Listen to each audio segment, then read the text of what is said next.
Morning मेरे प्यारे बच्चों, कैसे हैं आप सब। आज हम लोग करेंगे हिंदी की वर्कशीट नंबर 45A। डेट है हमारी 12 अगस्त। यहाँ पे अपना सेक्शन, यहाँ पे अपना नाम, यहाँ पे अपनी टीचर का नाम। हमारी बुक है रिमझिम, और रिमझिम से हम पढ़ेंगे दोस्त की पोशाक वाला चैप्टर। हमने पढ़ा होगा पार्ट, बहुत ही मज़ेदार है, जिसमें नसरुद्दीन है, उसका दोस्त जमाल है। वो नसरुद्दीन जमाल को अपने कपड़े पहनाकर अपने दोस्तों के घर ले जाता है, तो उसमें दिखावा करता है, झूठ बोलता है, तो जमाल को वो सब अच्छा नहीं लगता। बच्चों, जब हम अपने किसी पुराने दोस्त से मिलते हैं तो हमें कैसा लगता है? सबको अच्छा लगता है। आइए हम जानते हैं कि नसरुद्दीन अपने किस दोस्त से मिल रहे हैं। आज हम अपनी पाठ्य पुस्तक रिमझिम का पार्ट 5 दोस्त की पोशाक पढ़ेंगे और जानेंगे कि नसरुद्दीन और उनके पुराने दोस्त जमाल साहब मिलकर क्या बात करती हैं और कहाँ कहाँ घूमने जाते हैं।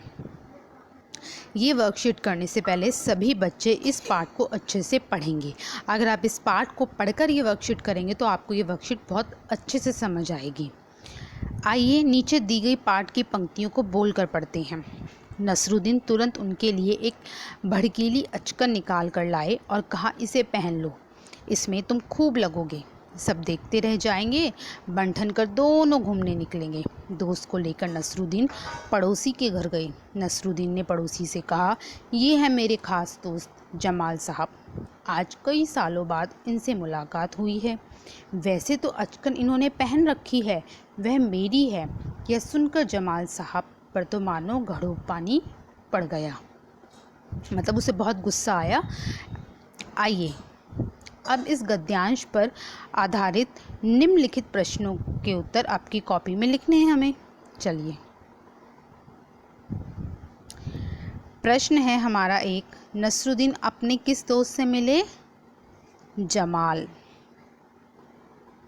वे दोनों कहाँ घूमने गए? कहाँ घूमने गए थे वो दोनों? अपने दोस्त के घर। कौन लेके गया था? नसरुद्दीन अपने दोस्त के घर बन-ठन कर दोनों घूमने निकले थे। दोस्त को लेकर नसरुद्दीन पड़ोसी के घर गए, तो वे दोनों पड़ोसी के घर गए। नसरुद्दीन जमाल साहब के लिए कैसी अचकन लाए?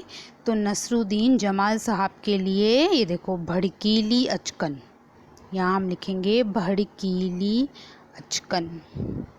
नसरुद्दीन ने पड़ोसी को पोशाक के बारे में क्या कहा? नसरुद्दीन ने पड़ोसी से कहा, ये मेरे ख़ास दोस्त हैं जमाल साहब, कई सालों बाद इनसे मुलाकात हुई। वैसे तो अचकन इन्होंने पहन रखी है, वह मेरी है। बेसिकली राइट आंसर यही है कि जो अचकन इन्होंने पहनी हुई है वो मेरी है। ठीक है बच्चों, आगे बढ़ते हैं। प्रश्न 2, नीचे दिए गए वाक्यों को बोलकर पढ़िए और बताइए कि कहानी में ये वाक्य किसने किससे कही हैं। ये सब आंसर आप तभी दे पाएंगे जब आपने पाठ को अच्छे से पढ़ा होगा। तो मैं आपको आंसर्स बता ज़रूर रही हूँ, पर अगर आप पाठ पढ़ के मेरी बात सुनेंगे तो आपको और ज़्यादा समझ आएगा। चलो दोस्त मोहल्ले में घूम आए, किसने कहा? ये नसरुद्दीन ने कहा है ना, नसरुद्दीन के लिए है। किससे कहा? जमाल से कहा, तो जमाल के लिए। ठीक है, ये नसरुद्दीन और ये जमाल। तुम्हारी कैसी अकल है, क्या ये बताना ज़रूरी था कि ये अचकन तुम्हारी है? ये जमाल ने नसरुद्दीन को कहा। जमाल साहब मेरे पुराने दोस्त हैं, इन्होंने जो अचकन पहनी है वह इनकी अपनी ही है, ये नसरुद्दीन ने कहा था। किससे कहा था? हुसैन साहब से कहा था, अपने दोस्त से। तो आप पाठ को पढ़ेंगे तो आपको समझ आएगा। चित्र देखकर लिखिए कि जमाल साहब नसरुद्दीन से क्यों नाराज़ हो रहे थे तथा नसरुद्दीन ने अपनी सफाई में क्या कहा। तो जब आप इस पाठ को पढ़ेंगे तो आपको समझ आएगा कि ये चित्र कहाँ पर है।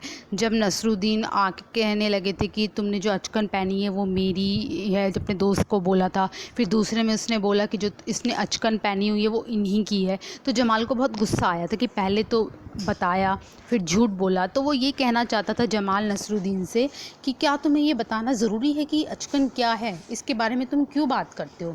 तो इस कहानी से हमें ये शिक्षा मिलती है कि अगर हम किसी की सहायता करते हैं, किसी की मदद करते हैं, तो हमें दिखावा नहीं करना चाहिए, गाना नहीं चाहिए कि ये मैंने किया है। वो हिडन, वो छुपा के रखना चाहिए। तो आई होप आपको ये समझ आया होगा। कल मिलते हैं एक नई वर्कशीट के साथ, तब तक के लिए अपने हाथ धोते रहिए, 2 गज की दूरी